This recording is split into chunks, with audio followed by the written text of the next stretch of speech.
গতকাল শুক্রবার আমার জন্য দিনটা ছিল খুবই স্পেশাল। 5 জুন। এমনিতে শুক্রবার দিনটা আমরা মুসলমানরা শুভ হিসাবেই ধরে নিই, সাথে ছিল আমার বিবাহবার্ষিকী। হ্যাঁ, আমাদের 11তম বিবাহবার্ষিকী। আর এই বিবাহবার্ষিকীর দিনেই এই পথ চলার পাশাপাশি নতুন আর একটা যাত্রা শুরু করলাম।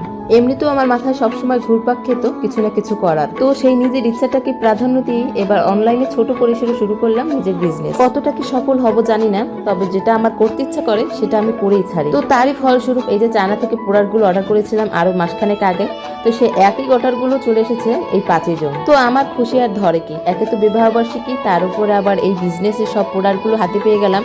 তো ভাবলাম এরকম ভালো একটা দিনই বিজনেস ওপেন করে ফেলি। তো আল্লাহর নাম নিয়ে আর সবার কাছ থেকে দোয়া প্রার্থী হয়ে নতুনভাবে বিজনেস শুরু করলাম আমার online page little sparkle by Smriti. আমার পেজটা মেনশন করা থাকবে, সবাই চাইলে একবার হলেও ঘুরিয়ে দেখে আসতে পারেন। সম্পূর্ণ চায়না অথেন্টিক প্রোডাক্ট আর বেবি ড্রেস নিয়ে এই পেজটা শুরু করছি। বেবিদের কথা মাথায় রেখে এখানে থাকবে সব প্রিমিয়াম কালেকশন ড্রেস এবং জুয়েলারি। তো অনলাইনে ফার্স্ট টাইম বিজনেস করবো আর তার একটা গ্র্যান্ড ওপেনিং হবে না, সেটা কি আর হয় বলুন তো? তাই তো আমিও ট্রেন্ড ফলো করে একেবারে গ্র্যান্ড ওপেনিং করলাম আমার পেজের। ওই যে কথা আছে না, শখের তোলা 80 টাকা, তো আমার অবস্থা হচ্ছে অনেকটা সেই রকমের। তো যাই হোক, একই দিনে সুযোগ পেলাম 2টা প্রোগ্রাম করার জন্য।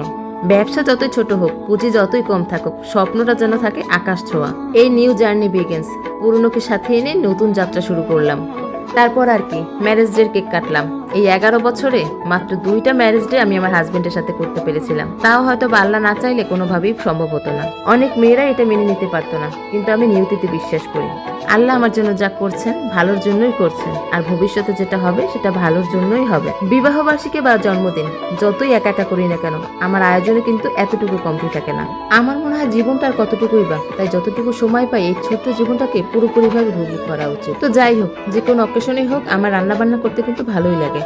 তো এই যে অ্যানিভার্সারি উপলক্ষে তাই বিরিয়ানি রান্না করেছিলাম। তো শুরুতেই তো বলেছিলাম যে আজকে এমনিতেই শুক্রবার আসলে আমি একটু ভালো মন্দ এমনি রান্না করা ট্রাই করি। সাথে ছিল আজকে ম্যারেজ ডে, আর সাথে আজকে অনেকদিন পর গরমের পর বৃষ্টিও পড়ছিল। তো আর কি, একেবারে সোনায় সোহাগা। তো কাচ্চি খাওয়ার জন্য এই ওয়েদারটা কিন্তু একেবারেই পারফেক্ট। কাচ্চি রান্না করবো আর সেই কাচ্চি একটু কালারফুল হবে না, সেটা তো আর হয় না। সেজন্য সাথে দিয়ে দিলাম একটু জর্দার রং। জর্দার রং দিলে কিন্তু কাচ্চিটা খুব সুন্দর কালারফুল হয়ে যায় একেবারে। তো যাই হোক, কাচ্চি কিন্তু একেবারে সম্পূর্ণ প্রিপেয়ার করা হয়ে গেছে। এখন চুলায় হাঁড়ি বসিয়ে দিয়েছি। ফিরে আসলাম 40 মিনিট পর। ভিডিওতে দেখতে তো কত সোজা, কিন্তু রান্না করতে একেবারে ঘাম ছুটে যায়। ভিডিওতে 3 মিনিটের রান্না আমাদের করতে সময় লাগে কয়েক ঘন্টা। তারপর আমরা মেয়েরা হাসি মুখে সবকিছু মেনে নিই, নিজের পরিবারের জন্য, নিজের সন্তান আর সংসারের জন্য। তো কাচ্চি তো রান্না হয়ে গেল, এবার খাওয়ার পালা। তো খেতে খেতে সবার থেকে বিদায় নিচ্ছি। সবাই ভালো থাকবেন, সুস্থ থাকবেন। দেখা হবে নেক্সট কোনো ভিডিওতে। ধন্যবাদ।